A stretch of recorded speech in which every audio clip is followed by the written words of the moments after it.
on LinkedIn, on YouTube, and on Instagram. Good morning. My name is Lisa Dublin. I'm a health and life coach, and I help people to live, to speak, and to lead with confidence because confidence makes all the difference, doesn't it? So, welcome to today's session. And since I'm a life coach, I'm a general life coach. So, I deal with everything. Hey, how you doing, Amazon Beauty? I see you. Good morning. So I deal with a lot of things, with clients, whatever the goal is, I help you to go from where you are to where you want to be. That's the whole point of life coaching. And as a general life coach, I get to touch on so many different topics. Of course, some of them are dearer and nearer to me, but it doesn't matter. Whatever the client comes in, as a coach, as a certified coach, I have the skills to be able to deal with it.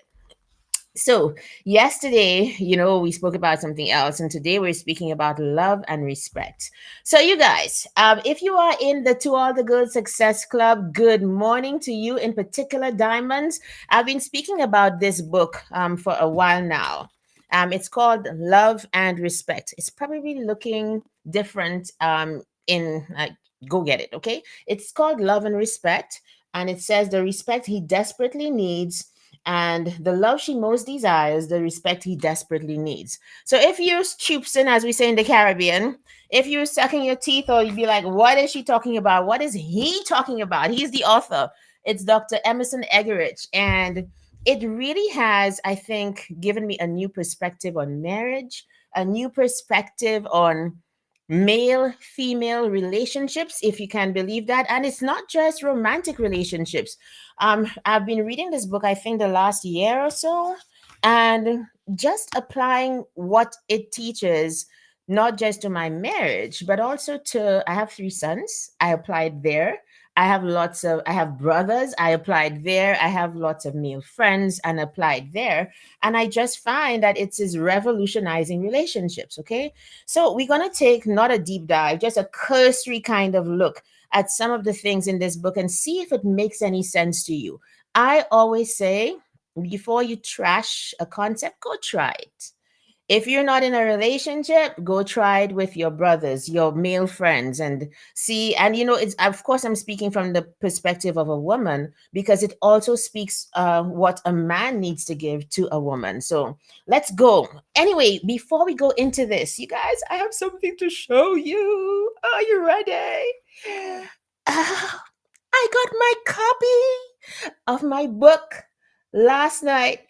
And the amazing thing is, I showed it to Hillary and so on, and we were looking at it and so on. And I slept with the book under my pillow. Oh my gosh, I did. I was just so grateful and thankful. And I was like, oh my goodness, I did it. Thank you, Lord. So the book is out. Go get my book on Amazon. Tomorrow's the official launch, and it will be at 12 p.m. MST. I'm putting out the links again today so you can go register.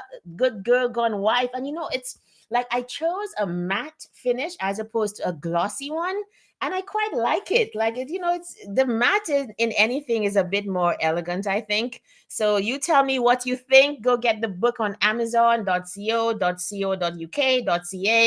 anywhere, right? I ordered it and I got it in one day, and you can do the same. Tomorrow, it's also going to be released on Kindle. So you can also read it in real time. You can order it and read it right away if you are the ebook reader. And I hope you are, because that is where the world is heading. Oh my goodness. So you guys, I was thinking to myself, like, what you tell people is what they know. And what you push, even as a marketer being in this space, you push what you basically want people to know. And I published this book years ago. I have done nothing by way of advertising it. Okay. So you can grab both my books. They're both on Amazon. I wrote this little book in 2017 called How George Jones Saved Christmas. And it's also available on Amazon everywhere. So you can grab just both copies of my books, right? And yeah, I was like, okay, I just don't even talk about this one, but it is there. It really is. So you can get this one as well. It's a Christmas story. It's not for kids per se.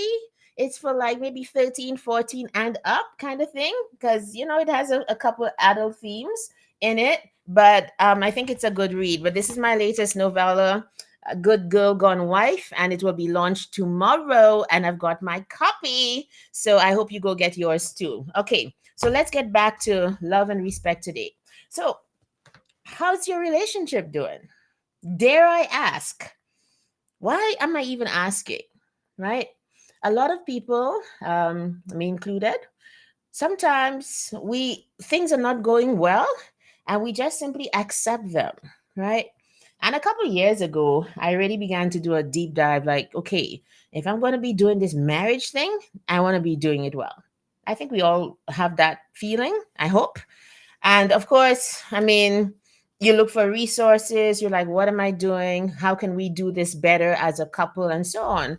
And then I came across this book. I heard it, I was listening to, I think, a YouTube video by Kingsley Okonkwo, that couple on YouTube who do marriage seminars. There's a lot of teaching on marriage. Like, you don't need to be in the dark about it.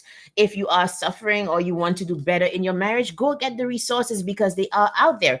And he mentioned this book, Love and Respect. So I went looking for it and I was pleasantly surprised. And so I want to begin this morning with the whole premise of the book.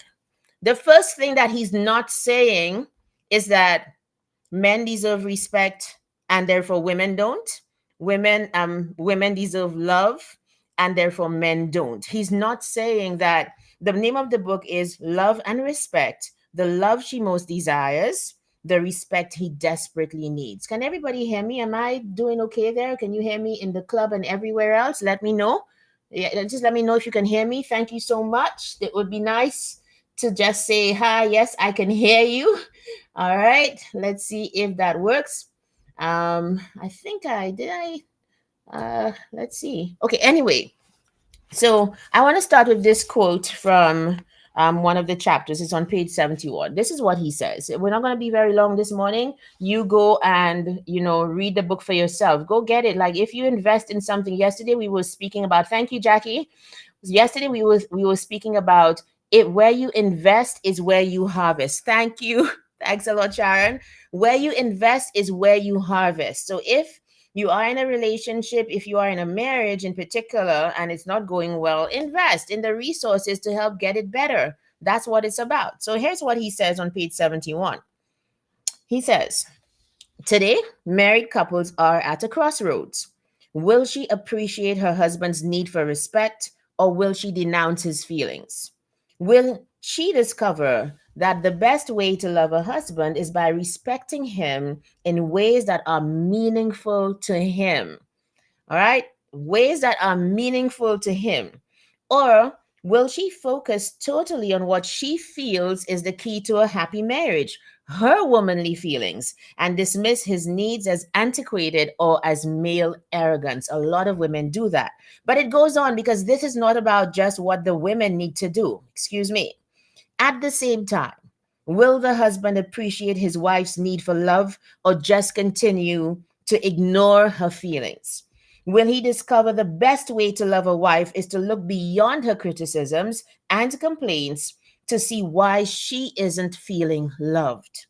Or will he just cower before her apparent contempt and retreat to the shelter of his stone wall or his man cave or his friends or the television or whatever it is that dulls the wife's nagging in your ears? We do that a lot, don't we? So here's the thing. The book is saying that a man's greatest need is for respect and a woman's greatest need is for love. Now, you can stoops, you can just ask the men around you. Ask, see what happens. When I began to apply that and I began to get even more love back, I always say, like, all of this, like learning about marriage, doing the work in my own marriage, Hillary and I've been married for 19 years, still in love, still have a crush, whatever. Right? I always say that what it did was to take our marriage from good to becoming great, right? And this, like, the more I respected him in the ways that mattered to him, because every man is different. Not every man needs his clothes ironed. Thank you very much. Some people don't even use an iron at all, like us here. Okay.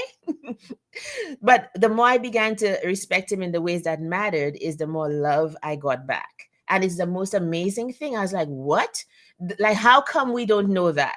Now, I know a lot of people will be like, okay, but, he doesn't deserve it. And here's where um, I think by the leading of God, thank God for God, that I have a bit of revelation on that. You know how whether you treat your body right or not, you still need water and you still need food, especially water, but it doesn't mean that you don't need food. Whether you treat your body or not, would you agree that whether you treat your body or not, you still deserve water? You still need water, you still need food to keep it going, right? Do you agree? I think most people would agree that these are essentials for our human bodies. What if it worked the same way in relationships? What if whether this man was being who he was supposed to be or not, his greatest need was respect? And what if whether this woman was being who she was supposed to be or not, her greatest need was for love? What if we looked at separating out the man from the role of husband, respecting that nature, even as we work on the role that's not going too well? In many cases, what if we made that separation? Because a lot of times we hear people saying, I'm not going to respect him. He doesn't deserve it. Or men saying, I'm not going to love her. I don't love her. I'm going to be cold. I'm not going to show her any feeling. She doesn't deserve it. Who does she think she is? All sorts of things like that. What if we separated out the two things? And I've been thinking about it, I've written about it, and I'm writing even more about it. Part of this book is actually based on that need for respect and that need for love. It is like a lever, it's like an antibiotic in a relationship. It goes to the heart of so many problems. And I'm not saying like it's just like it's an easy equation. Don't get me wrong. I know some relationships are a lot more problematic than others, and I don't claim to have all the answers. Go read the book, though. Go read the book before you trash what I'm saying here, and before it's almost like you're receiving it like it's Buckley's to your soul. Think of what the long game is. I love to think about what exactly am I going after. Lisa, I think maybe it's just part of being a strategist. What exactly do you want? And if I work backwards from the end of a great relationship, a great marriage, great relationships, even with my sons, my brothers, my male friends, for example, if I work from that, how can I get there? It will entail sacrifices, but if I can satisfy that deepest need you have, and I've seen it again and again, that men seem to be a lot more responsive when we are respectful. And of course, if you show me love, I am going to take to you, because that is my language. I'm not, no, the bad treatment and the abuse and the, oh, no, sorry, like, to the left, go boy, go. Know what I mean? But if you show me if you are satisfying my deepest need and I'm satisfying your deepest need, we have a better chance of making this thing called marriage work, or making a relationship work. So, you guys, I'm a little soft about it because I feel it so deeply that sometimes we get it wrong. We wait for the other person to do the thing before we give in return. What if it wasn't a matter of whether you deserved it or not? Because face it, like, even if you mess up and you're not productive for the entire day, you still have to feed your body. You still have to give food and water, because that is the deepest need. You're satisfying that elemental nature of your body. What if it works the same way with a man's nature and a woman's nature, as opposed to their role in a relationship? Now that is, yeah, I don't expect too many comments this morning, because it's something to be quiet about. But I hope you think about it, and most importantly, go get the book. Last thing I want to read from what this guy said, Dr. Emerson Egerich, right? That is the author of the book. He says that there's a crazy cycle that happens. You don't love me, I don't respect you. I don't respect you, you don't love me. At which point do we unravel that crazy cycle and begin to, like, do the things that will give us different results? Because a lot of the times we are waiting for the next person, the other person in the relationship, to start to do what they're supposed to do, and we before we take any good action. And so he tried to answer the question, who should make the first move?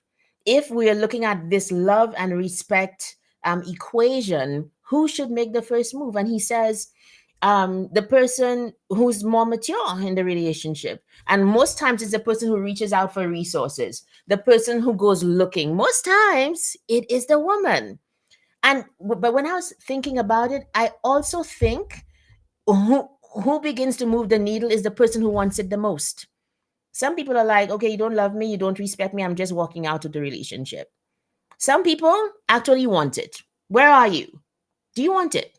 If you want it, are you willing to do the sacrifice and the humbling work of making it work and doing what it takes to be able to satisfy a man's greatest need? And if you're a man, to satisfy the woman's greatest need. Now, I'm no counselor or anything of the sort where matters of the heart are concerned. I just hopped on a lovely book that has changed my marriage, and I think that it can change your relationship.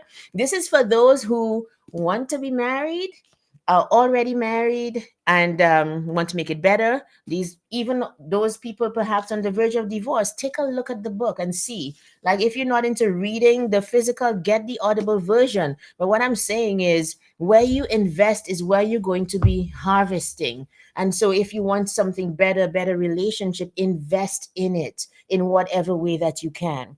All right, folks, we're right on time. We're going to end today. I really want to stay on time. Please go order my book. I got it and it looks good. Thank you. Thank you for those who've ordered and sent me photos. I really appreciate you. And I'm going to now send out the links for to attend the virtual launch tomorrow at 12 noon my time, Mountain Standard Time. That would be 2 p.m. EST. 3 p.m. Caribbean time. I'll put out the links again. Just go register. And it's just 1 hour. Come spend 1 hour with me and my family and my friends as I just, usher this book into the world. That's like a christening. You know how the baby's born and then you just have to kind of put it out there and say, hey, you here, it's official. So that's what it is. It's out there, right? So tomorrow will be that, here it is, we usher you into the world and we welcome you. So I hope everybody can join me. It's not going to be streamed live. It's a Zoom setting. So you need to register so we can let you into the room and have a great time. Thank you so much, you guys. And the book that I was talking about today is Love and Respect, one of my all-time favorites now. Bye, everybody. Take care. See you. Bye bye.